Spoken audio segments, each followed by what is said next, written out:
उम्मीद है आप सब अच्छे होंगे और पिछला वीडियो देखे होंगे जो बड़ा रुचिकर होगा, आपका ज्ञानवर्धन किया होगा, नॉलेज इन्हेंसमेंट।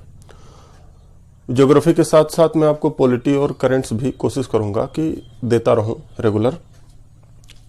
मैं ये कोशिश कर रहा हूं। अभी तो लॉकडाउन है, पिछले वीडियो में मैंने बताया था, बार बार कहने की जरूरत नहीं है, सुविधाओं का अभाव है। तो ये कोशिश की जाएगी कि हफ्ते भर में 2-3 वीडियो आपके काम लायक पड़ जाए। नंबर दूसरी बात, ज्योग्राफी और पॉलिटी या करेंट्स हो, जो भी चीजें हो, अब कोशिश की जाएगी कि बेसिक से शुरू की जाए, एकदम जीरो से शुरू किया जाएगा और जहां तक आपका टॉप हो सके वो करा दिया जाएगा। उसमें ये जरूरी नहीं है कि वनडे एग्जामिनेशन ही सिर्फ क्लियर हो, उसमें लगभग जितने भी एग्जामिनेशन आपको जीएस से रिलेटेड होंगे वो मैं कोशिश करूंगा चीजें क्लियर हो जाएं। नंबर तीसरी बात, जो भी सब्जेक्ट मैं पढ़ाऊंगा आपको उसमें आपका करेंट्स इंक्लूड रहेगा। उसका करेंट्स मैं सब्जेक्ट के अंदर ही पढ़ा देता हूं, जैसा कि मुझसे जो भी क्लास किए होंगे वो देखते ही होंगे। आज हमारा पढ़ने का क्या टॉपिक है? आज हमारा पढ़ने का टॉपिक पॉलिटी है, राज्य व्यवस्था।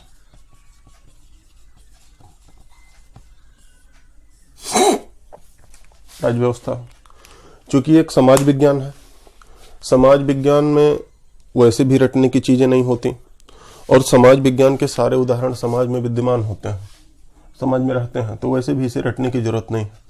और सब्जेक्ट को रटने की जरूरत वैसे भी नहीं होती, क्योंकि सभी सब्जेक्ट में आपको शब्दों पे ध्यान देना होता है।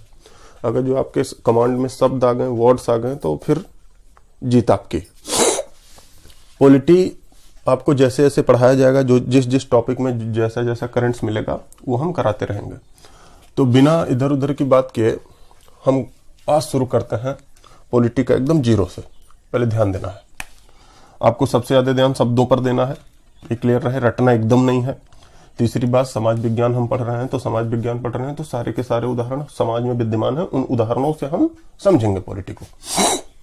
देखो पॉलिटी, पहली बात मुद्दा आता है कि पॉलिटी है क्या। तो जो एक लाइन में कहा जाए, बिना क्रिटिकल बनाए इसे, तो एक लाइन में कहा जाए तो पूरी दुनिया में राजनीतिक सत्ता का कोई भी प्रकार कोई भी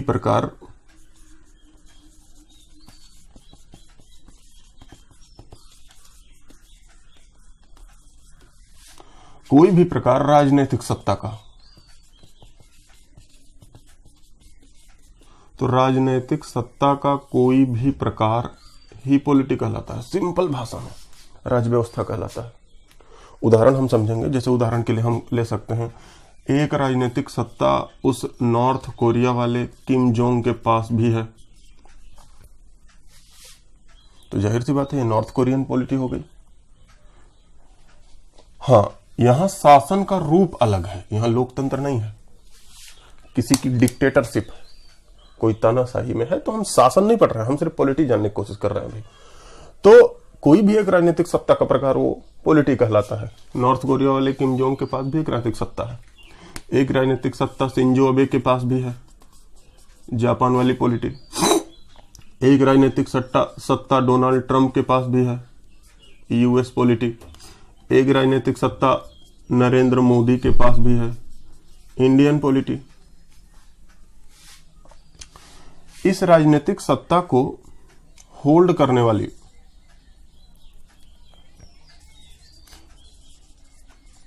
एंजॉय करने वाली बॉडी जो होती है वही सरकार कहलाती है, उसी को सरकार कहते हैं। पूरी दुनिया में उसी को सरकार के नाम से जाने जाते हैं। ये एक संस्था है जो राजनीतिक सत्ता को होल्ड करती है, जैसे किम जोंग की सरकार, ट्रंप सरकार, मोदी सरकार। आज हमारा पॉलिटी में पढ़ने का टॉपिक ही है गवर्नमेंट। हम भारत सरकार नहीं पढ़ेंगे, गवर्नमेंट पढ़ेंगे, फॉर्मली पूरे विश्व का जानेंगे, उसके बाद हम भारत का जानेंगे। और आज के लेक्चर में कोशिश करेंगे कि गवर्नमेंट का एक टॉपिक आज हो जाए। तो देखते हैं, आपको ध्यान देना है। यहां हमारा पढ़ने का टॉपिक है सरकार। जहां आपको वीडियो में कोई दिक्कत लगे एक बार रिमाइंड करके फिर से देख सकते हैं।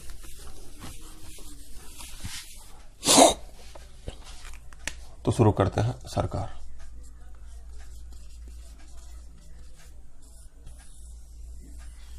ध्यान से समझना, सरकार के बेसिकली अंग 3 होते हैं,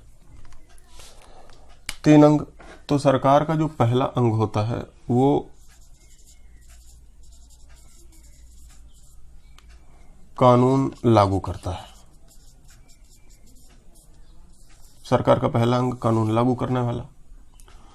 कानून लागू करने वाले अंग को कार्यपालिका कहते हैं या इसे ही व्यवस्थापिका कहा जाता है। मैंने आपसे कहा था कि शब्दों पर ज्यादा ध्यान देना है, तो यहां देखिए शब्द कार्यपालिका, काम करने वाले लोग, व्यवस्थापिका, व्यवस्था स्थापित करने वाले लोग, मतलब जो विधायिका ने नियम कानून बना दिए हैं, जो संसद ने नियम कानून बना दिए हैं, उनको लागू करना, काम करना, कार्यपालिका, कानून को इंफोर्स करना, लॉ इंफोर्समेंट बॉडी। दूसरा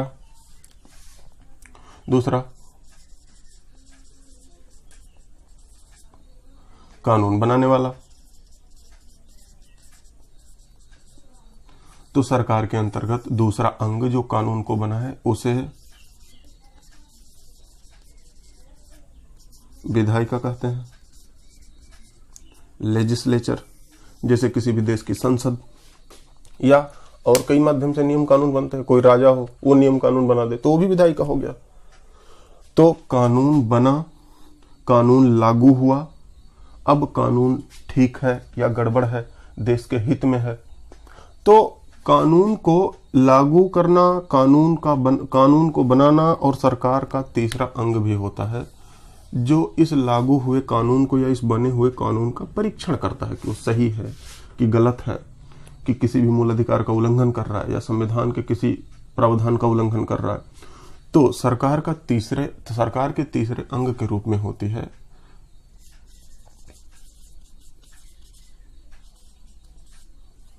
कानून का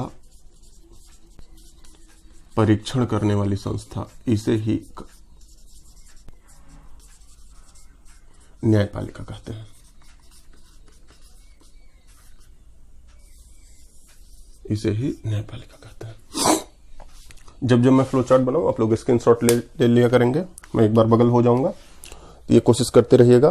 तो एक बार फिर से देखते हैं। सरकार के 3 अंग, कानून को लागू करने वाली संस्था कार्यपालिका या व्यवस्थापिका, कानून को बनाने वाली संस्था विधायिका, इन नियम कानून को लागू करने वाली संस्था को ही न्यायपालिका कहते हैं। इसका उदाहरण आप सिंपल से समझ सकते हैं। जैसे मान लिया ऐसा कोई कानून बन जाए, ऐसा बनने वाला नहीं है, मजाक ही है, ऐसे सीरियस मत लेना। मान लिया ऐसा कोई कानून बन जाए कि जो ज्यादा पानी पी रहा है वो ज्यादा टैक्स देगा, या जिसके सर पे ज्यादा बाल हो ज्यादा टैक्स देगा।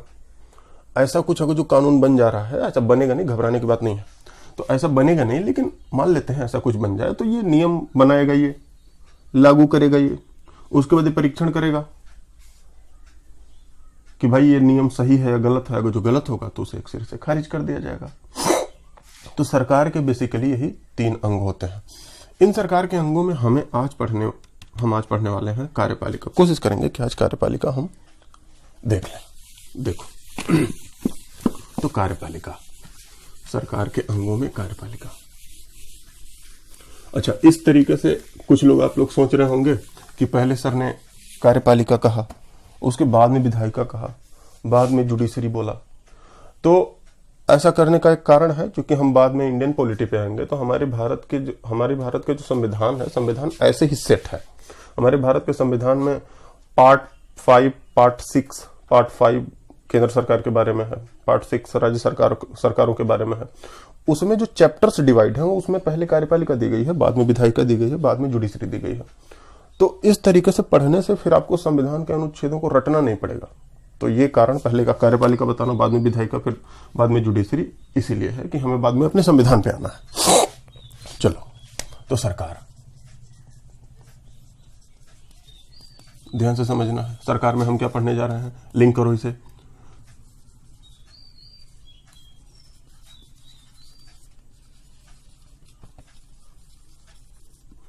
कानून को लागू करने वाली संस्था, कानून को लागू करने वाली संस्था को कहा गया कार्यपालिका या व्यवस्थापिका, समझिएगा। कार्यपालिका भी बेसिकली दो प्रकार की होती है। एक तो परमानेंट, अस्थायी कार्यपालिका। परमानेंट, अस्थायी कार्यपालिका, इसे समझना है आपको। अपने आप को उदाहरण में लीजिएगा, ध्यान से दीजिएगा। जैसे मान लिया आप यूपीएससी का एग्जाम दें, बीपीएससी का एग्जाम दें, एसएससी का एग्जाम दें। आप एग्जाम दिए, एग्जाम देके सेलेक्ट हो गए। सेलेक्ट होने के बाद आप सरकार का अंग बन गए। सरकार के अंग में भी आप काम करने वाला अंग बने। आप नियम कानून नहीं बनाओगे, आप नियम कानून का परीक्षण नहीं करोगे। तो आप सरकार के अंग जब बने, तो सरकार के अंग बने तो सरकार के अंगों में काम करने वाला अंग बने, मतलब नियम कानून जो बना है उसी को इंप्लीमेंट करने वाला अंग बने, एग्जीक्यूटिव का अंग बने। अब इसमें फिर आ जाते हैं, आप एग्जाम देके जब एग्जीक्यूटिव का अंग बने तो आपको हर 5 साल पे, हर 4 साल पे सरकार से हटाया नहीं जाएगा। आप एक निरंतर उम्र तक बने ही रहेंगे। मतलब सरकार के अंतर्गत कार्यपालिका कुछ ऐसी होती है जो अस्थायी प्रकार की होती है, जो उनका रिटायरमेंट होता है 58 साल पे, 60 साल पे, 62 ईयर पे। तो सरकार के अंतर्गत या कार्यपालिका के अंतर्गत कुछ अस्थायी कार्यपालिका होती है और कुछ नॉन परमानेंट एग्जीक्यूटिव, अस्थायी कार्यपालिका। अस्थायी कार्यपालिका, इनमें इन कार्यपालिका के मेंबर्स का इलेक्शन होता है 5 साल में या किसी साल में, और फिर ये चेंज कर दिए जाते हैं, इसीलिए इसे अस्थायी कहा जाता है। अस्थायी कार्यपालिका को ही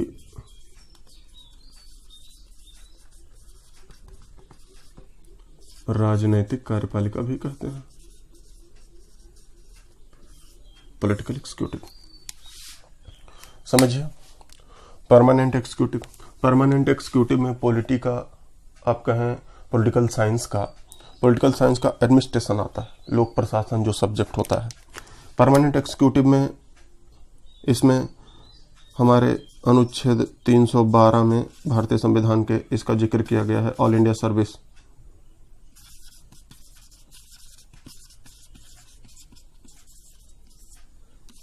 अखिल भारतीय सेवा, यह अस्थायी कार्यपालिका का उदाहरण है। अखिल भारतीय सेवा, अखिल भारतीय सेवा के अंतर्गत बेसिकली 3 पद आते हैं। IAS, इंडियन एडमिनिस्ट्रेटिव सर्विस, भारतीय प्रशासनिक सेवा, IPS, इंडियन पुलिस सर्विस, भारतीय पुलिस सेवा, IFS, इंडियन फॉरेस्ट सर्विस, भारतीय वन सेवा। फॉरेन सर्विस मत समझिएगा, कई बार एग्जाम में आ चुका है। 4 ऑप्शन दे देगा, एक फॉरेन सर्विस भी दे देगा, पूछ लेगा निम्न में से कौन सी अखिल भारतीय सेवा का अंग नहीं है, तो आपको फॉरेन सर्विस लगाना है। फॉरेस्ट सर्विस है अंग, ऐसे ही समझना है। अखिल भारतीय सेवा मतलब भारत के अंदर ही सेवा जो करें, वैसे भी 312 अनुच्छेद में साफ साफ दिया गया है। हमारा पढ़ाई का मुद्दा ये होगा, क्योंकि पॉलिटिकल एग्जीक्यूटिव ही हमें पढ़ना है। सामान्यतया जनरली, ऐसा हमेशा तो नहीं होता, लेकिन जनरली नॉन परमानेंट एग्जीक्यूटिव के कंट्रोल में या उन्हीं के अधीन ही ये काम करते हैं परमानेंट। नॉन परमानेंट एग्जीक्यूटिव को देखें तो बेसिकली इसे हम 4 प्रकार में पढ़ेंगे। 2 प्रकार बहुत ज्यादा इंपॉर्टेंट है, 2 ऐसे ही जान लेंगे। पूरी दुनिया में इसका 4 आइडियल रूप देखा गया है। पहला प्रेसिडेंशियल, अध्यक्षात्मक कार्यपालिका। ध्यान से समझना है, शब्दों पर ध्यान देना। सरकार हम पढ़ रहे हैं, सरकार में कानून लागू करने वाली संस्था हम पढ़ रहे हैं, उसमें हम उसी को कहा गया कार्यपालिका। कार्यपालिका में कुछ ऐसे लोग जो एग्जाम से सेलेक्ट हो या निरंतर सरकार में बने रहे, वो सरकार में अस्थायी कार्यपालिका के अंग होते हैं। कुछ ऐसे लोग जो इलेक्शन के माध्यम से आए, हर कुछ निश्चित वर्ष के बाद वो चेंज हो, वो अस्थायी कार्यपालिका। अस्थायी कार्यपालिका, अस्थायी कार्यपालिका में पहला अध्यक्षात्मक। अध्यक्षात्मक का मतलब चुन के आए हुए लोगों का कोई एक अध्यक्ष होगा। शब्दों पर ध्यान देना, शब्द ज्यादा इंपॉर्टेंट है। इस अध्यक्ष, ऐसी व्यवस्था यूएसए में पाई जाती है। दूसरा, अगर जो हम कहें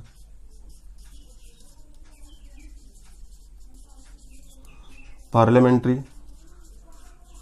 संसदीय कार्यपालिका, तो समझिए चुन के आए हुए लोग जो सरकार की कार्यपालिका में रहें, सरकार की कार्यपालिका में रहें, उस कार्यपालिका में सभी के सभी लोग संसद से ही जाएंगे। साफ साफ इसी का मतलब हुआ संसदीय कार्यपालिका। हालांकि इसके बारे में डिटेल बताऊंगा आपको। संसद से ही जाएंगे, संसद से जाएंगे, इसीलिए इसका नाम आपके एग्जाम में कई बार आ चुका है। संसदीय सरकार के बारे में बताइए, संसदीय कार्यपालिका के बारे में बताइए, तो संसद से ही जाएंगे, तो इसे संसदीय कार्यपालिका कहा गया। इसीलिए ऐसी व्यवस्था यूनाइटेड किंगडम और इंडिया में है। चूंकि यूनाइटेड किंगडम का शासन था, इसीलिए लगभग व्यवस्थाएं वही हैं। तीसरा चौथा थोड़ा कम इंपॉर्टेंट है, लेकिन इसे भी बताया जाएगा, जैसे डुअल एग्जीक्यूटिव, दोहरी कार्यपालिका। दोहरी कार्यपालिका का मतलब काम की जिम्मेदारी और काम की पावर, पूरी सरकार की पावर दो लोगों के हाथ में रहती है, बराबर बराबर। जितना प्रधानमंत्री पावर एंजॉय करता है, उतना ही राष्ट्रपति भी पावर एंजॉय करता है। ऐसी कार्यपालिका फ्रांस में है। अगला आ जाता है बहुल कार्यपालिका, प्लूरल एग्जीक्यूटिव। प्लूरल एग्जीक्यूटिव का मतलब क्या समझना है? कार्यपालिका में कई लोग होते हैं, जनता के द्वारा कई लोग चुन के भेज दिए जाते हैं, उन सबों की पावर बराबर होती है। और ऐसे प्लूरल एग्जीक्यूटिव है स्विट्जरलैंड में। स्विट्जरलैंड की कार्यपालिका प्लूरल एग्जीक्यूटिव कहलाती है। तो हमारा जो पढ़ने का टॉपिक है नॉन परमानेंट एग्जीक्यूटिव, और उसके बाद ये बारी बारी से हम पढ़ेंगे। इसे हम जान लेंगे, फिर इंडिया से तुलना कर लेंगे, तुलना करने के बाद इंडिया का एग्जीक्यूटिव जान लेंगे, बाकी बात खत्म। आप इसे स्क्रीनशॉट ले सकते हैं, लिख सकते हैं, जैसे भी हो। तो चलो देखो आगे।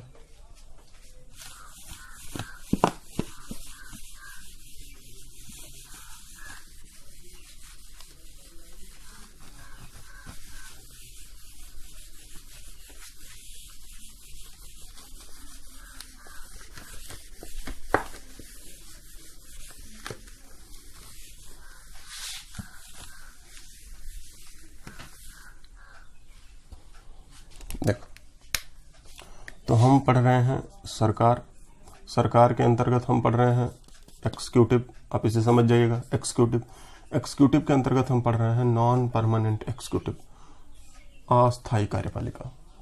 अस्थायी कार्यपालिका में हम अब पहले पढ़ने जा रहे हैं प्रेसिडेंशियल, अध्यक्षात्मक, जिसका उदाहरण है यूएस में। अच्छा, यूएस की लगभग चीजें अभी न्यूज में है। यूएस की व्यवस्था न्यूज में रहने के दो कारण। इस साल के अंत तक यूएस में चुनाव होने वाला है राष्ट्रपति का।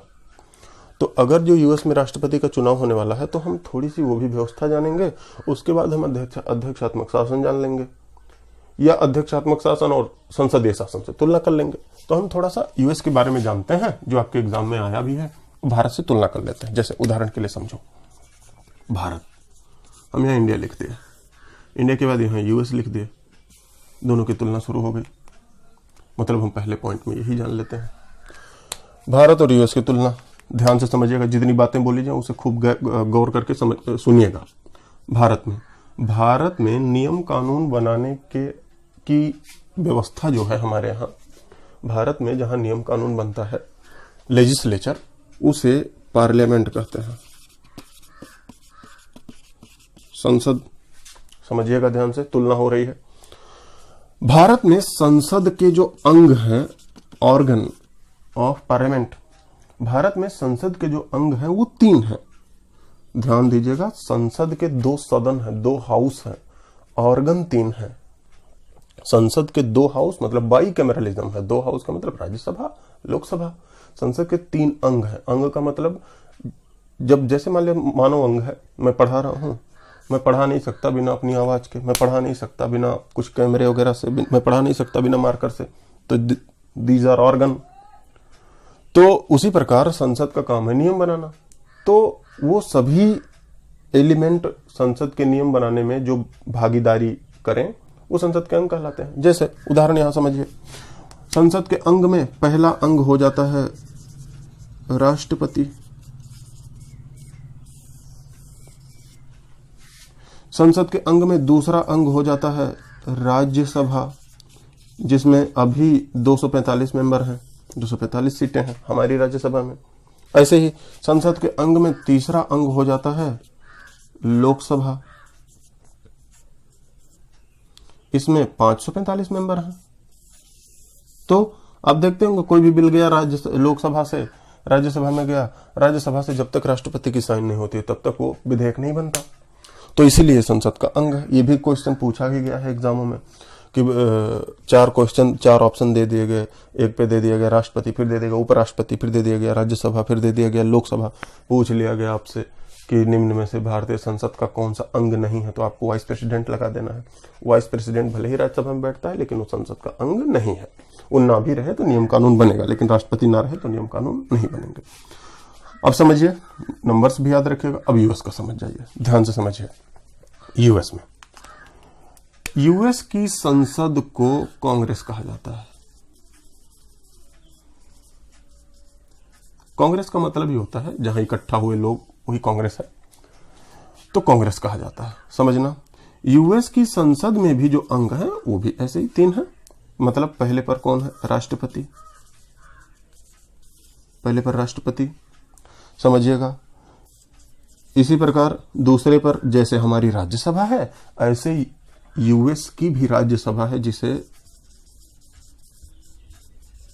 सीनेट कहा जाता है। अब अगली बात मैं बोल रहा हूं, एकदम ध्यान से सुनिएगा। जब हम इंडियन पॉलिटी पढ़ेंगे तो इसका यूज भी होगा, जब हम आपको संसद पढ़ाएंगे तो इसका यूज भी होगा। ध्यान से समझना, हमारी राज्यसभा की, मतलब भारत के राज्यसभा की सारी लगभग संरचना सीनेट से ही कॉपी की गई है। मतलब यूएस की व्यवस्था से ही कॉपी की गई है। सिर्फ राज्यसभा, मैं लोकसभा की बात नहीं कर रहा हूं, लोकसभा ब्रिटेन से है, ब्रिटेन की कॉपी है लगभग, तो राज्यसभा लगभग सीनेट की कॉपी है। उदाहरण के लिए जैसे हमारी राज्यसभा में एक मेंबर का कार्यकाल 6 साल होता है, यहां भी ऐसे ही है। हमारी राज्यसभा में चेयरपर्सन वाइस प्रेसिडेंट होता है, यहां भी ऐसे है। हमारी राज्यसभा में हर 2 साल में 1/3 मेंबर रिटायर हो जाते हैं, यहां भी ऐसे ही है। कुछ अंतर है, उसे हम अब समझेंगे, फिर संसद पढ़ेंगे तब भी समझ जाएंगे, अभी हम तुरंत समझेंगे। फिर से देखो, नंबर 3 अंग, जैसे हमारी लोकसभा है ऐसे यूएस में हाउस ऑफ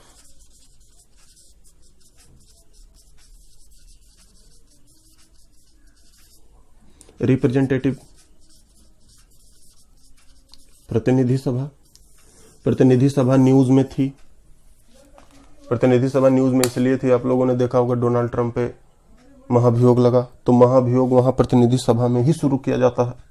हम जब राष्ट्रपति की तुलना करेंगे, राष्ट्रपति का महाभियोग पढ़ाएंगे तो अमेरिकन राष्ट्रपति का भी महाभियोग पढ़ा देंगे, तो वहाँ हाउस ऑफ रिप्रेजेंटेटिव में ही महाभियोग शुरू किया जाता है। जैसे हमारे यहाँ कहीं भी महाभियोग शुरू हो जाता है, लेकिन वहाँ हाउस ऑफ रिप्रेजेंटेटिव मतलब लोअर हाउस में ही शुरू होता है। तो सीनेट और हाउस ऑफ रिप्रेजेंटेटिव, हमारी राज्यसभा में 245 मेंबर हैं, हमारी लोकसभा में 545 मेंबर हैं। यहाँ थोड़ी सी तुलना कीजिए, ध्यान से समझिए जो मैं कह रहा हूँ। हमारी लोकसभा हो या हमारी राज्यसभा हो, दोनों में उन राज्यों की सीटें अधिक हैं जिन राज्यों में जनसंख्या अधिक है। कहने का मतलब हमारी राज्यसभा और हमारी लोकसभा दोनों की सीटों का बंटवारा, सीटों का एलोकेशन राज्यों की जनसंख्या के अनुसार होता है। अभी आधार 1971 की जनसंख्या है, लेकिन यहां थोड़ा डिफरेंट है। मतलब हमारी राज्यसभा में, इनकी राज्यसभा में थोड़ा सा डिफरेंट है। क्या? यूएस में कुल 50 राज्य हैं। ऐसा नियम है वहां, ऐसा संवैधानिक प्रावधान है कि 50 राज्य जब हैं तो वहां की राज्यसभा में हर राज्य से 2 ही मेंबर जाएंगे। कहने का मतलब हमारी राज्यसभा में, इनकी राज्यसभा में एक अंतर आ गया। तो हमारी राज्यसभा और इनकी राज्यसभा, हमारी राज्यसभा में सीटों का एलोकेशन जनसंख्या के अनुसार, इनकी राज्यसभा में सीटों का एलोकेशन जनसंख्या के अनुसार नहीं है। इक्वल रिप्रेजेंटेशन ऑफ स्टेट बोला जाता है इसे। सभी राज्यों का समान प्रतिनिधित्व है। वो उत्तर प्रदेश जैसा कैलिफोर्निया हो या सिक्किम गोवा जैसा व्योमिंग राज्य हो वहां, तो उनकी सीनेट में सीटें कुल हो गई 100 सीटें हो गई। फिर अगला आ जाओ, लोअर हाउस, जैसे हमारी लोकसभा है, इसकी सीटें जनसंख्या के अनुसार फॉलो की जाती हैं, फुलफिल की जाती हैं, एलोकेट की जाती हैं। ऐसे ही ये सीटें इसी तरीके से हैं। तो हाउस ऑफ रिप्रेजेंटेटिव में इस समय 435 सीट है। 435 लोग चुन के आते हैं, ये 2 ही साल के लिए चुन के आते हैं। अब इसमें थोड़ी सी अगली बात देख लो। तो एक पॉइंट तो ये हो गया यूएसए के बारे में जो पूछा जा सकता है, जो कि न्यूज में है। दूसरा पॉइंट हम क्या देख लेंगे, दूसरा देखो ध्यान से,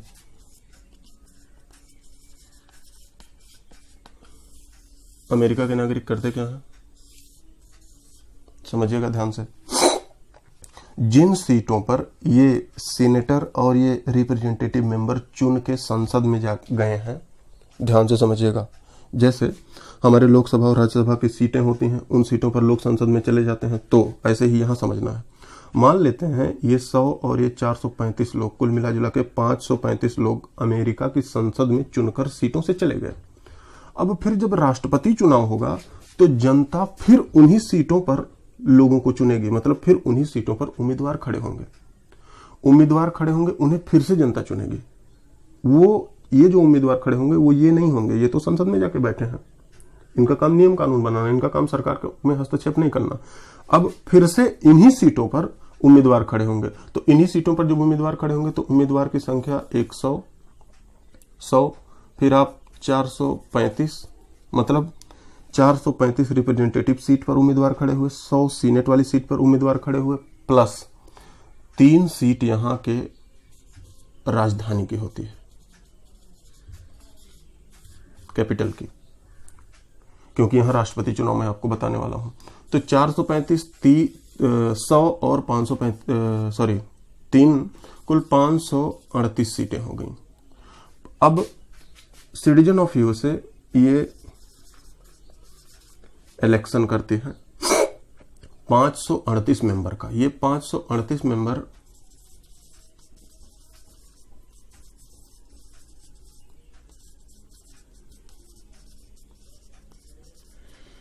इन्हें ही निर्वाचक मंडल कहा जाता है, मतलब इनका काम सिर्फ और सिर्फ है निर्वाचन करना, राष्ट्रपति को निर्वाचन करना, इनका काम सिर्फ राष्ट्रपति का निर्वाचन करना।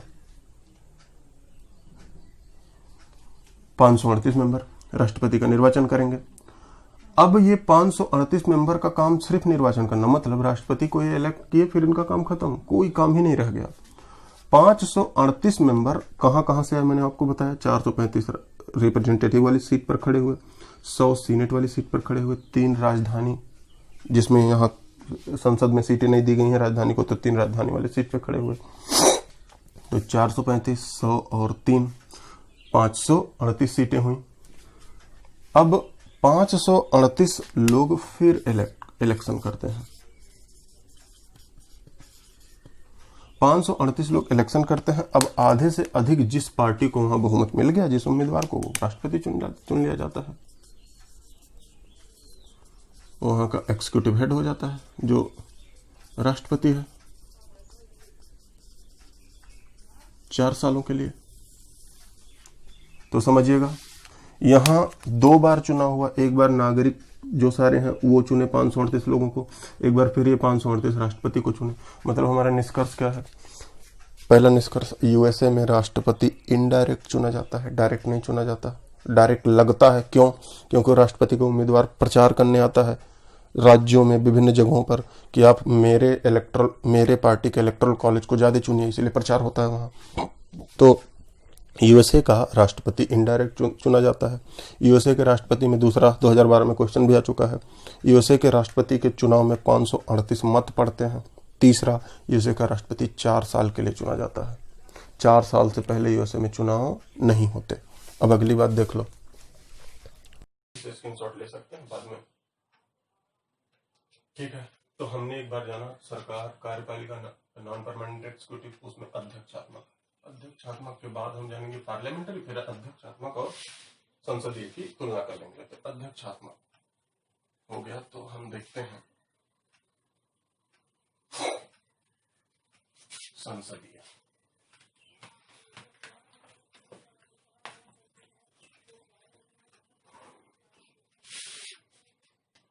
संसदीय देखते हैं, पार्लियामेंट्री,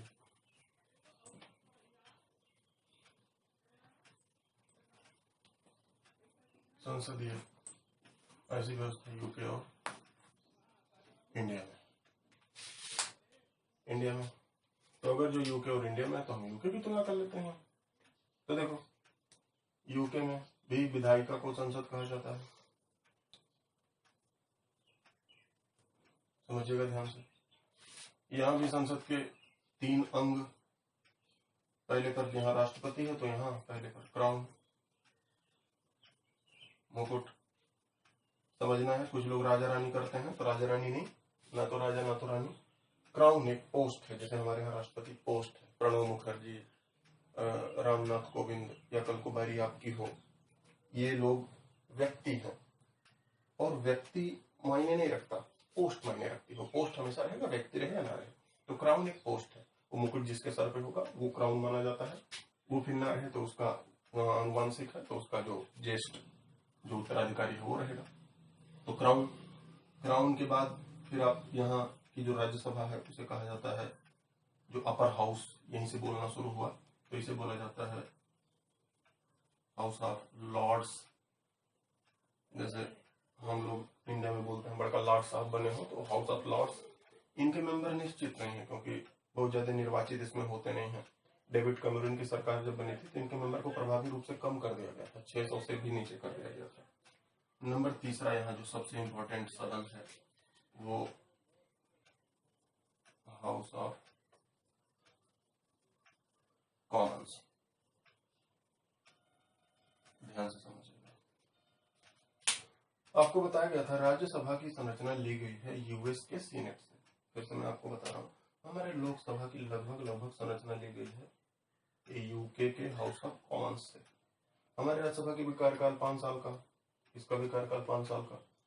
इनके मेंबर की संख्या 650 है। इनके मेंबर की संख्या 650 है। हमारी सरकार लोकसभा के प्रति उत्तरदायी होती है, उनकी भी सरकार उनकी लोकसभा मतलब हाउस ऑफ कॉमन्स के प्रति उत्तरदायी होती है। ब्रिटेन में ही परंपरा है कि हाउस ऑफ लॉर्ड्स को लोग अपर हाउस कहते हैं, हाउस ऑफ कॉमन्स को वो लोअर हाउस कहते हैं। तो इसी के देखा देखी लगभग देशों में बात चलती है। अब हम आ जाते हैं अपनी व्यवस्था पे, दूसरा पॉइंट जिस प्रकार हमने यूएसए में देखा था। तो पार्लियामेंट्री सिस्टम यूके और इंडिया में है, तो उसका हम देख लेते हैं। हम अपना मान के देखते हैं। तो देखो, सिटीजन में हम अपने आप को ले सकते हैं, क्योंकि इंडिया की बात चल रही है तो हम समझते हैं। हम चुनाव करते हैं, इलेक्शन करते हैं। हम इलेक्शन के माध्यम से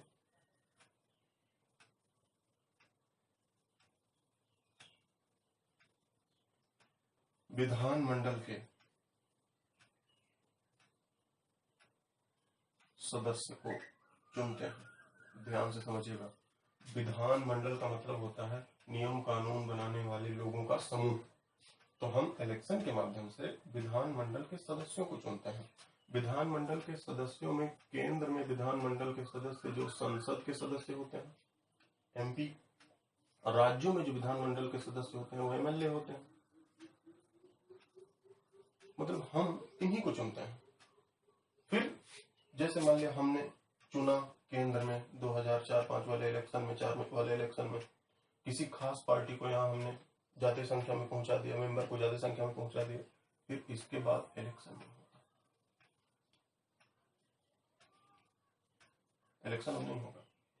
अब हम लोग, जनता, हमारी भारत की जनता, भारत के नागरिक इलेक्शन के माध्यम से इस लेजिस्लेटिव मेंबर्स में, चाहे वो केंद्र में हो राज्य में हो, जिस पार्टी को ज्यादा संख्या में पहुंचाएंगे वही पार्टी गवर्नमेंट का एग्जीक्यूटिव सेलेक्ट करेगी।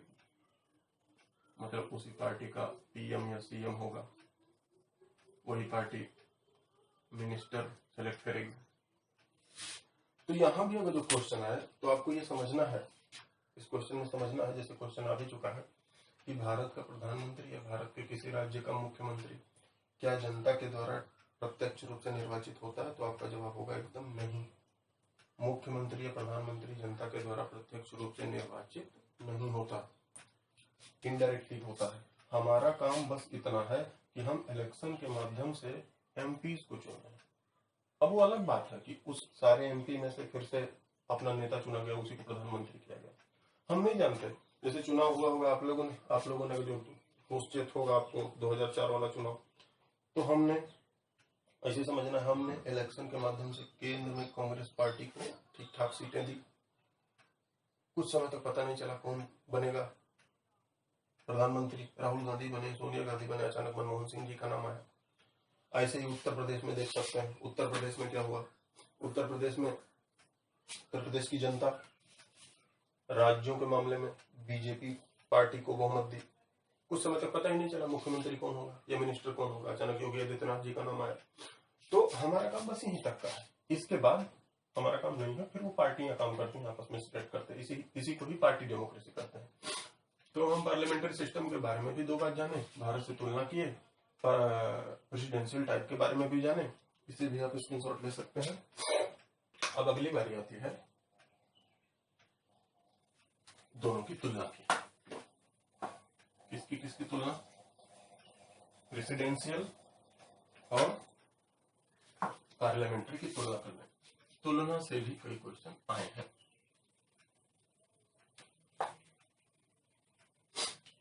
देखना, दोनों की तुलना कर लेते हैं।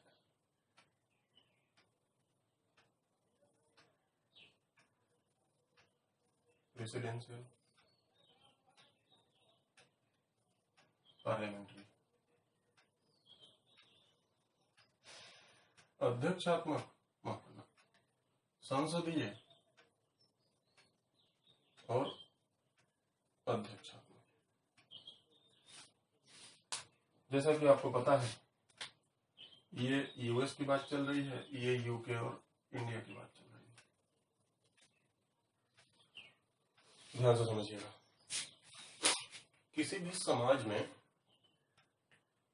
समाज का दर्पण फिल्में होती हैं। कभी कभार आप फिल्म देखे होंगे, हॉलीवुड वगैरह की कोई फिल्म देखते होंगे, कभी कभार देखे होंगे। तो मैं 2-4 फिल्म का भी जिक्र करूँ। फिल्म की बात इसलिए हो रही है क्योंकि प्रेसिडेंशियल टाइप ऑफ गवर्नमेंट आपको अच्छे से समझ में आएगा। जैसे आप कभी कभार देखे होंगे, जैसे आयरन मैन एक फिल्म है, आयरन मैन के बाद एक व्हाइट हाउस फिल्म है। इन सभी फिल्मों का नाम लिया जा रहा है आपके कारण है, प्रेसिडेंशियल टाइप ऑफ गवर्नमेंट आपको समझाना है अच्छे से। इन सब फिल्मों में एक उद्देश्य होता है। अमेरिकन मूवियां हैं, तो अमेरिकन मूवियां में वहां राष्ट्रपति को लोग मारने की फिराक में रहते हैं। उसका कारण है, अमेरिका के संविधान में ऐसा साफ साफ लिखा गया है कि राष्ट्रपति का चुनाव 4 साल बाद होगा। ध्यान से समझना है, राष्ट्रपति का इलेक्शन 4 साल बाद ही होगा। उसके पहले राष्ट्रपति का इलेक्शन हो ही नहीं सकता। अगर जो 4 साल बाद होगा राष्ट्रपति का इलेक्शन, कहने का मतलब राष्ट्रपति रहे या मर जाए, इलेक्शन तो 4 साल बाद ही होगा। मतलब एक बार राष्ट्रपति का इलेक्शन हो गया, फिर 4 साल बाद ही होना है, उसके पहले इलेक्शन नहीं होना है। तो इन मूवियों में आप देखते क्या होंगे, जैसे एक मूवी मान लिया आयरन मैन ही ले लीजिए, या तमाम मूवियां ऐसी बनी हैं, अमेरिकन मूवियां बनी हैं, वो लोग राष्ट्रपति को मारने की कोशिश करते हैं। मारने की कोशिश वहां राष्ट्रपति को इसलिए ज्यादा की जाती है क्योंकि सब लोगों को पता होता है कि जो राष्ट्रपति बना 4 साल बाद ही चुनाव होगा, 4 साल बाद चुनाव होगा, तो राष्ट्रपति तो कोई ना कोई रहेगा, पोस्ट तो खाली नहीं रहेगी। तो जैसे राष्ट्रपति हटा, उसका तुरंत जूनियर बन जाएगा। मान ली वो भी हटा, उसका तुरंत फिर उससे जूनियर बन जाएगा, वो भी हटा, उससे जूनियर बन जाएगा। मतलब पोस्ट नहीं खाली रहेगी और ना तो चुनाव फिर होगा, चुनाव बाद में ही होगा। इसका मतलब भी कुछ निकलता है क्या? प्रेसिडेंशियल टाइप ऑफ गवर्नमेंट में इलेक्शन की फ्रीक्वेंसी, आवृत्ति कम होती है। जैसे जब इमरजेंसी लगी थी तो इंदिरा गांधी को कुछ लोगों ने सलाह दिया था, मैडम बार बार इलेक्शन होता ही क्यों है, इलेक्शन वाला झंझट ही खत्म कर दीजिए। तो इलेक्शन वाला झंझट लगभग खत्म कर दी थी। पार्लियामेंट्री सिस्टम से वो 42वें संविधान संशोधन के द्वारा भारत के सिस्टम को पार्लियामेंट्री से उन्होंने प्रेसिडेंशियल लगभग बना दिया था। कभी बात किया जाएगा इस पे। तो इलेक्शन की फ्रीक्वेंसी कम होती है, आवृत्ति बार बार नहीं होती इलेक्शन की। अब इससे क्या होता है, इससे अस्थायी सरकारें होती हैं।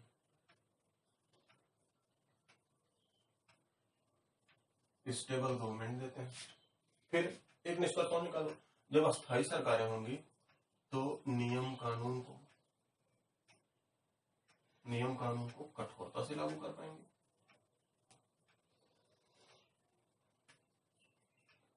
तो यहाँ आ सकता है। अब इसी की तुलना कर लो। अध्यक्षात्मक शासन में क्या होता है? इलेक्शन सामान्यतया 5 वर्ष बाद होता है। मैं यहाँ जनरली लिखा हूँ, जनरली 5 ईयर। मतलब अगर जो किसी पार्टी का बहुमत नहीं हुआ तो 5 साल पहले भी सरकार गिरती हुई आप लोगों ने देखा होगा। 13 दिन तक अटल बिहारी प्रधानमंत्री थे, फिर 13 महीने प्रधानमंत्री थे, फिर 5 साल रहे हैं। मतलब 13 दिन में भी सरकार यहाँ गिरी है।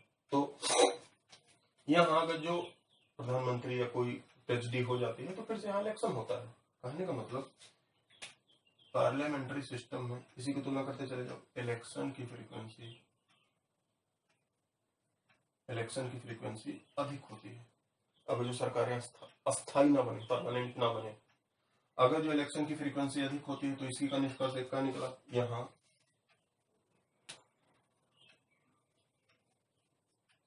कम अस्थायी सरकारें होती है। ऐसी बात नहीं है अस्थायी नहीं होती, बहुमत आ जाए तो देखो दो टेन्योर से नरेंद्र मोदी सरकार कितनी स्टेबल है, वो कितनी मजबूत है।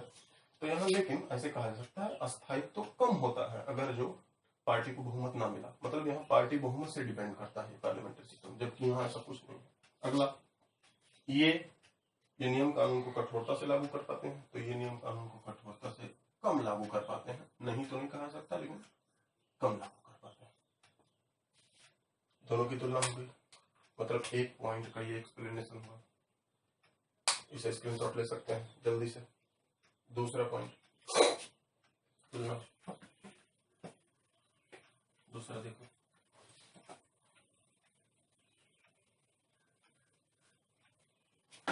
दूसरे में हम देखेंगे नंबर 2। दूसरा प्रेसिडेंशियल टाइप ऑफ गवर्नमेंट में। प्रेसिडेंशियल टाइप ऑफ गवर्नमेंट में गवर्नमेंट का जो एक्सिक्यूटिव होता है, हम आसान भाषा में कहें तो मंत्री लोग, हालांकि वहां मंत्री नहीं बोला जाता है, यूएसए में सेक्रेटरी बोला जाता है। तो सरकार में जो मंत्री होते हैं वो कोई हो सकता है।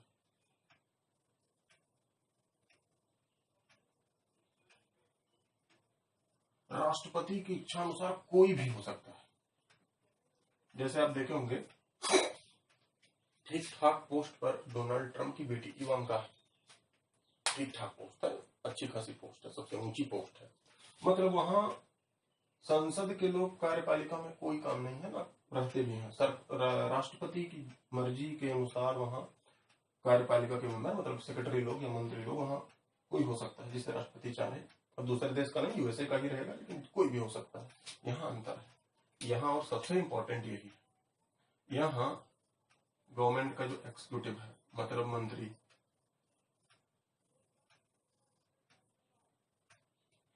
गवर्नमेंट का एक्सिक्यूटिव जो मंत्री है वो कोई नहीं हो सकता है।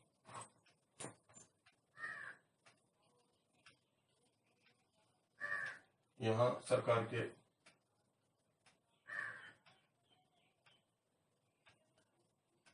मंत्री है वो केवल संसद से ही हो सकता है। ऐसे भारत में राज्यों में केवल विधानसभा या विधानमंडल से ही हो सकते हैं। जैसे मैं अभी फेसबुक पे क्लास लूंगा, आप उसे भी देख सकते हैं। महाराष्ट्र के मुख्यमंत्री किसी भी सदन का सदस्यता उन्हें नहीं मिली थी अभी तक, कुछ दिन पहले। तो उनका मुख्यमंत्री पद संकट में आ गया था। क्यों? क्योंकि हमारे यहाँ जो नियम है वो पार्लियामेंट्री सिस्टम है। मतलब आप बिना विधानसभा या विधानमंडल या विधान परिषद या बिना संसद के सदस्य हुए कार्यपालिका का अंग, मतलब मंत्री, मुख्यमंत्री, प्रधानमंत्री नहीं रह सकते 6 महीने से अधिक। तो इस पर फेसबुक पे क्लास ली जाएगी, आप लोगों को देखना होगा तो देख लीजिएगा जरूर। तो दूसरा आंसर ये आ गया। मतलब सरकार में मंत्री यहाँ कोई हो सकता है, यहाँ सरकार में मंत्री कोई नहीं हो सकता, केवल संसद के सदस्य हो सकते हैं। जैसे कि उदाहरण के लिए देख सकते हैं, पिछले बार जो टेन्योर था नरेंद्र मोदी सरकार का, उसमें वित्त मंत्री जो थे, वित्त मंत्री अमरिंदर सिंह से चुनाव हारे थे, तो वो राज्यसभा से आए, उसके बाद वित्त मंत्री बने। मतलब दोनों हाउस में से किसी न किसी एक की सदस्यता लेनी पड़ेगी, तब आप मंत्री पद होल्ड कर सकते हैं। अब अगला, दोनों की तुलना भी हो गई। तो आपसे पूछा जाए पार्लियामेंट्री सरकार या पार्लियामेंट्री एक्सिक्यूटिव क्या है, तो सरकार के लगभग लोग जो कार्यपालिका के लोग होते हैं वो संसद से ही आते हैं। तुलना हो गई। तीसरा चौथा देख लेते हैं। छोटा छोटा है, डुअल दोहरी कार्यपालिका, दोहरी कार्यपालिका। फिर चौथा भी देख लेते हैं, प्लूरल बहुल कार्यपालिका। देखो डुअल आपको बताया भी गया था, ये फ्रांस में है, स्विट्जरलैंड में। तो देखो सिटीजन, वहां सिटीजन इलेक्शन करते हैं, फ्रांस में इलेक्शन करते हैं, इलेक्शन के माध्यम से वो दोनों को चुन लेते हैं। यूके टाइप, जैसा कि यूके में चुनाव होता है, हमारे यहाँ चुनाव होता है, ऐसे वहां चुन लिया जाता है प्रधानमंत्री को। फिर से देखो यूएस टाइप, ऐसे यहां चुन लिया जाता है राष्ट्रपति को। सीधी बात, एक पार्टी चुनाव लड़ी, उसका अगर जो संसद में बहुमत आ गया तो उसका जो लीडर होगा वो राष्ट्रपति बन जाएगा, और उन्हीं में से, उन्हीं सांसदों में से ये लीडर किसी एक को प्रधानमंत्री बना देगा। ऐसे ही होता है, सिंपली भाषा में समझे तो ऐसे ही। जब दोनों के दोनों लोग जनता से ही निर्वाचित हैं, इसलिए दोनों की शक्तियां बराबर होती हैं, इक्वल डिस्ट्रीब्यूशन ऑफ पावर, इसीलिए इसे डुअल एक्सपेक्टेशन कहा जाता है। ऐसा फ्रांस में है। दूसरी बात, फ्रांस में यह भी जानना है कि फ्रांस की संसद चुनाव होने के बाद सारे अधिकार सरकार को हैंड ओवर कर देती है। यहाँ सरकार ज्यादा शक्तिशाली है, मतलब कार्यपालिका ज्यादा शक्तिशाली है विधायिका से। प्लूरल में देखो, यहाँ नागरिक, स्विट्जरलैंड की बात हो रही है, यहाँ नागरिक क्या करते हैं, इलेक्शन, इलेक्शन के माध्यम से 7 मेंबर को चुनते हैं।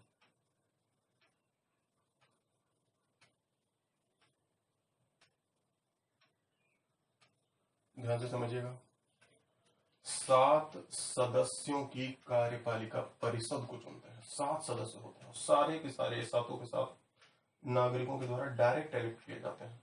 अब नागरिक का काम खत्म, ये इलेक्ट किए जाते हैं 4 सालों के लिए। अब ये 7 लोग आपस में ही किसी एक व्यक्ति को प्रेसिडेंट बना देते हैं, आपस में ही। इनमें राष्ट्रपति बनने के लिए नागरिकों को कोई काम नहीं है, आपस में ही चुन के किसी एक व्यक्ति को राष्ट्रपति बना दिए। अच्छा, एक बात और, एक ही साल के लिए एग्जाम में आ चुका है, कौन से देश का राष्ट्रपति केवल 1 साल के लिए होता है, तो स्विट्जरलैंड आप लगा सकते हो। सिटीजन इलेक्शन किए 7 मेंबर को, अब 7 मेंबर जो लोग हैं ये आपस में ही एक व्यक्ति को 1 साल के लिए राष्ट्रपति बनाए। बाकी जो 6 हैं उन्हें हम अपनी भाषा में बोले तो मंत्री हैं, लेकिन इन 7 के 7 की शक्तियां एकदम बराबर होती हैं, इक्वल डिस्ट्रीब्यूशन ऑफ पावर। सभी की शक्तियां एकदम बराबर होती है, चाहे राष्ट्रपति हो या मंत्री हो। मतलब एक कोई विधेयक है, अगर जो राष्ट्रपति साइन करके उसे आगे फॉरवर्ड कर सकता है तो राष्ट्रपति की जगह कोई एक मंत्री भी साइन करके उसे फॉरवर्ड कर सकता है, क्योंकि इन सबों की शक्तियां बराबर होती है। बस ये नाम मात्र का राष्ट्रपति होता है बस, लेकिन 1 साल के लिए भी होता है। तो ऐसे भी क्वेश्चन आ सकते हैं, तो इसका स्क्रीनशॉट लो तुम लोग और जल्दी से फिर आगे आ जाते हैं। तो हमने देखा सरकार में 4 प्रकार की कार्यपालिका देख ली, चारों प्रकार के देशों के बारे में देख लिया। अब हमें सरकार में कार्यपालिका, सरकार की कार्यपालिका का नेचर देखना है। कार्यपालिका की प्रकृति को जो हमें दिख जाए तो उसके बाद हम इंडिया के आ जाएंगे। देखो कार्यपालिका की प्रकृति में क्या देखेंगे, कार्यपालिका 2 नेचर की होती है। एक, कार्यपालिका में नाम मात्र का अध्यक्ष होता है,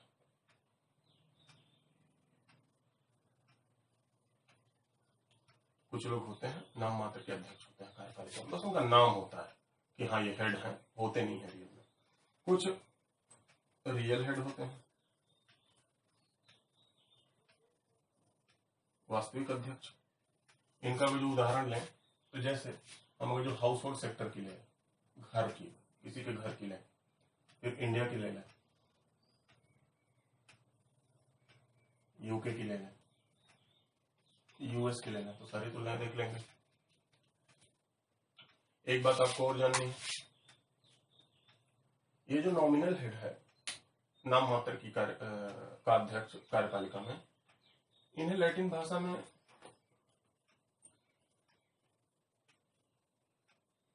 डी ज्योर एक्सिक्यूटिव कहा जाता है। समझिएगा, ये आ चुका है एग्जाम में, डी ज्योर। ज्योर का मतलब होता है नाम मात्र का। जो रियल वाला है, वास्तविक अध्यक्ष है कार्यपालिका में, उन्हें डी फैक्टो एक्सिक्यूटिव कहा जाता है। रियल वाला यही फैक्ट। तो हमारे घरों में, जो घरों की बात करें, क्योंकि घर की बात इसलिए की जा रही है क्योंकि house hold sector is small unit of government, सरकार की एक छोटी इकाई होती है घर। तो घर से ही समझना होगा। हम समाज विज्ञान वैसे ही पढ़ रहे हैं, शुरुआत में मैंने आपको बोला था। घर में जैसे वो दादाजी जो बैठे होते हैं, शादी के कार्ड पर इनका सिर्फ नाम होता है, सारे काम इन्हीं के भरोसे चलाए जाते हैं।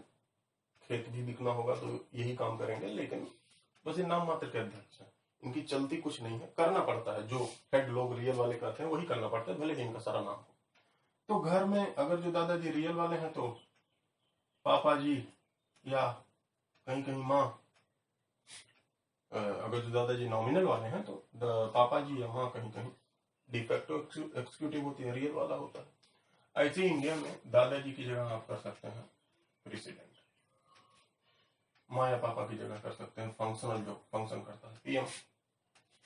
यूके में भी यही हाल है, क्राउन कर सकते हैं यहाँ, डी ज्योर एक्सिक्यूटिव क्राउन है, यहाँ भी डिफेक्टो पीएम है।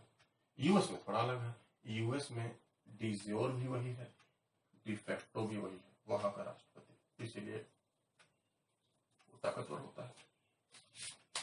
मतलब यूएसए में उसी का नाम भी चलता है, वही काम भी करता है, इसलिए वो रियल हेड होता है और नॉमिनल हेड भी होता है, दोनों बातें। इसके बाद, इस टॉपिक के बाद, स्क्रीनशॉट लो जल्दी से। इस टॉपिक के बाद हम आ जाते हैं कार्यपालिका में भारत। ये आपका लास्ट होगा आज के लेक्चर का, और उसके बाद एक छोटा सा आपको होमवर्क दिया जाएगा, उसे कमेंट करके आपको बताना है। ध्यान से समझिए, कार्यपालिका में हम इंडिया पे आ गए। भारत की कार्यपालिका, भारत की कार्यपालिका दो स्तर पर है। एक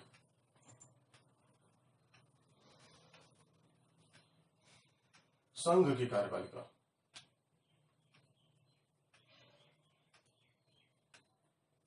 दूसरा राज्य की कार्यपालिका, state legislature, sorry executive, state executive. संघ की कार्यपालिका का वर्णन हमारे संविधान के पार्ट 5 में है।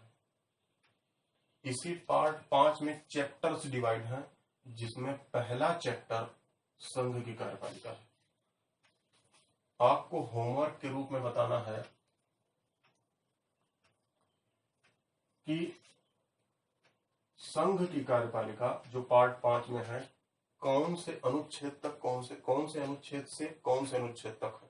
ये आपको होमवर्क में के रूप में कमेंट करके कहीं से देख के भी बताना है, देख के ही बताओ।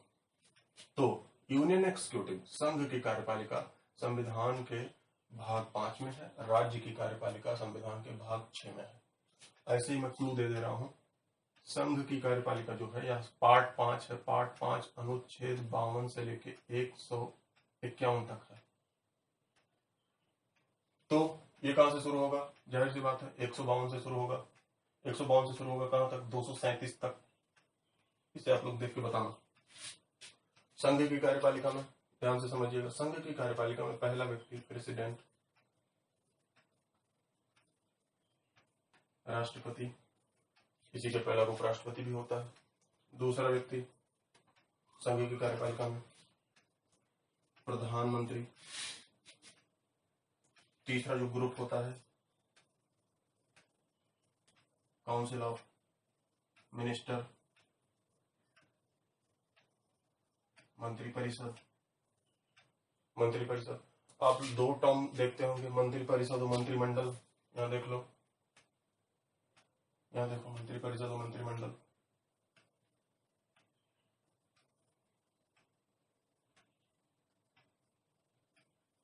मंत्रिपरिषद कैबिनेट, मंत्रिमंडल, मंत्रिमंडल की अंग्रेजी कैबिनेट होती है। तो यहां मैंने काउंसिल ऑफ मिनिस्टर लिखा है। काउंसिल ऑफ मिनिस्टर की संख्या लिमिट कर दी गई है, 86वें संविधान के संशोधन के द्वारा लिमिट कर दी गई है। यह 15% हो सकती है ऑफ लोअर हाउस, मतलब चाहे वो राज्य सरकारें हो या केंद्र सरकार हो, किसी भी सरकार में मंत्रियों की संख्या लिमिट है, वो 15% हो सकती है उसके लोअर हाउस का। लेकिन ध्यान रखना है, जम्मू कश्मीर और दिल्ली के लिए 10% ही है। जम्मू कश्मीर के लिए तो अभी अक्टूबर 2019 में 10% की गई है, लेकिन दिल्ली के लिए पहले से ही थी। लेकिन और सभी राज्यों और सभी केंद्र शासित प्रदेशों में जहां जहां लेजिस्लेचर है, जहां जहां एक्सिक्यूटिव काम कर रही है, और केंद्र में 15% ही हो सकती है लोकसभा, जैसे लोअर हाउस का, जैसे लोकसभा का 15% ही मंत्री रहेंगे केंद्र सरकार में, राज्यों की विधानसभाओं के 15% ही मंत्री रहेंगे केंद्र सरकार में, अब इसमें राज्य सरकारों में। अब इसमें देखना है, जो बड़ा ग्रुप होता है पूरे मंत्रियों के, जितने भी मंत्री रहे राज्य या केंद्र के अंतर्गत, उन पूरे ग्रुप को, सभी मंत्री को काउंसिल ऑफ मिनिस्टर कहते हैं। उसमें कुछ खास लोग होते हैं जिनके जिम्मेदारी पर पूरी मिनिस्ट्री रहती है, जो पूरी मिनिस्ट्री का कार्यभार संभालते हैं, वो कैबिनेट मिनिस्टर होते हैं। वो कुछ खास योग्यता रखते हैं, इसलिए उन्हें पूरा मंत्रालय दे दिया जाता है। वो प्रधानमंत्री या मुख्यमंत्री की किसी भी मीटिंग में भाग ले सकते हैं, वो किसी भी बड़े फैसले पर अपनी सहमति व्यक्त करते हैं। तो ये फ्लो चार्ट आपको ध्यान देना है। तो काउंसिल ऑफ मिनिस्टर के अंतर्गत ही एक छोटा समूह जो होता है वो मंत्रिमंडल होता है। ऐसे ही चौथा जो है वो अटॉर्नी जनरल, महान्यायवादी। अटॉर्नी जनरल, इसे सीधी भाषा में कहें तो ये केंद्र सरकार का वकील होता है। अब इसे सीधी भाषा में लिख दें, वकील होता है, सेंट्रल गवर्नमेंट का ये वकील होता है। मतलब केंद्र सरकार किसी लीगल पचड़े में फंसे तो इन्हीं से सलाह लेती है। केंद्र सरकार के ऊपर कोई अगर जो केस कर दे तो यही शख्स किसी भी कोर्ट में ये लड़ता है। भारत के किसी भी कोर्ट में, सुप्रीम कोर्ट से लेकर किसी भी कोर्ट में केंद्र सरकार का मुकदमा यही लड़ता है। अब आ जाते हैं राज्य की कार्यपालिका का। राज्य की कार्यपालिका इसी तरीके से तुलना कर लेते हैं। पहला, यहाँ का जो राष्ट्रपति, तो यहाँ राज्यपाल, यहाँ का जो पीएम, तो फिर यहाँ दूसरे नंबर पर आ गए सीएम। यहाँ काउंसिल ऑफ मिनिस्टर, तो यहाँ तीसरे नंबर पर भी यही बात होगी, काउंसिल ऑफ मिनिस्टर यहाँ भी होते हैं। अगर जो यहाँ अटॉर्नी जनरल, तो यहाँ एडवोकेट जनरल, महाधिवक्ता। तो जैसे ये केंद्र सरकार का वकील है अटॉर्नी जनरल, ऐसे ये राज्य सरकार का वकील है महाधिवक्ता। तो ये आपका मोटा मोटी कार्यपालिका हो गई। एक बार जल्दी से रिवाइज कर लेते हैं, ध्यान से देखना। हमने पहले सरकार जाना, सरकार के बाद हमने आपको बताया सरकार के 3 अंग, कार्यपालिका, विधायिका, न्यायपालिका। कार्यपालिका में हमने जाना परमानेंट, फिर नॉन परमानेंट। नॉन परमानेंट में प्रेसिडेंशियल, पार्लियामेंट्री, डुअल और प्लूरल। प्रेसिडेंशियल में आपको बताया गया, पूरा यूएसए से तुलना करने को बताया गया कि राष्ट्रपति वहां इनडायरेक्ट होता है, वहां मंत्री पद जो होते हैं राष्ट्रपति की ही मर्जी से होते हैं, कोई वहां दूसरा नहीं हो सकता, या ऐसे कहे संसद के लोग वहां मंत्री पद नहीं ले सकते या नहीं होते हैं, राष्ट्रपति की मर्जी से होते हैं। पार्लियामेंट्री फिर बताया आपको, पार्लियामेंट्री के बाद डुअल बताया फ्रांस में, प्लूरल बताया स्विट्जरलैंड में। उसके बाद हमने नेचर देखा, नेचर में डीजेयर एक्सिक्यूटिव, डिफेक्टिव एक्सिक्यूटिव। फिर उसके बाद हम इंडिया पे आ गए। इंडिया पे हमने देखा कि यूनियन की एक्सिक्यूटिव है और स्टेट की एक्सिक्यूटिव है। यूनियन के एक्सिक्यूटिव जो है भारतीय संविधान में पार्ट 5 में दिए गए हैं, स्टेट के एक्सिक्यूटिव जो है पार्ट 6 में दिए गए हैं। आपको इतना करने के लिए कहा गया कि यूनियन का एग्जीक्यूटिव पहला ही चैप्टर है, तो उसका अनुच्छेद कमेंट में बताना है कि संघ की कार्यपालिका पार्ट 5 में तो है, कौन से अनुच्छेद से कौन से अनुच्छेद तक है। राज्य की कार्यपालिका पार्ट 6 में है, कौन से अनुच्छेद से कौन से अनुच्छेद तक है। जब आप ध्यान से देखोगे तो संविधान इसमें रटना नहीं पड़ेगा। आप देखोगे संविधान में देखोगे तो चैप्टर वाइज डिवाइस है। पहले कार्यपालिका है 52 से 78 तक, मैंने बता भी दिया। तो पहले कार्यपालिका है, फिर उसके बाद देखेंगे विधायिका है, मतलब संसद है, फिर उसके बाद देखेंगे न्यायपालिका है। ऐसे यहाँ भी डिवाइड है, रटने की इसीलिए जरूरत नहीं होती। फिर आप देखेंगे यहाँ ये सारी चीजें अगर जो हो गई, तो अगली जब क्लास होगी तो हम कार्यपालिका का जो करेंगे, तो अगली क्लास में हम विधायिका करेंगे। ऐसे विधायिका को भी देखेंगे, फिर इंडिया की तुलना कर लेंगे, फिर उसके बाद देखेंगे न्यायपालिका करेंगे। न्यायपालिका कर लिए, पूरा एकदम इंडिया की भी देख लिए, कैसे कैसे न्यायपालिका में जो जो करंट होगा वो भी आपको बता दिया जाएगा। इसके बाद धीरे धीरे करके हम सोर्स कॉन्स्टिट्यूशन का, फिर संविधान धीरे धीरे करके शुरू करेंगे, और इसी बीच आपकी ज्योग्राफी की भी क्लास निरंतर होती रहेगी। तो आज के लिए इतना ही। Thank you very much. आप लोग कमेंट करके बताइएगा, जहां से ज्यादा इसे फैलाइए, जितने लोगों में बांट सके। ठीक, थैंक यू।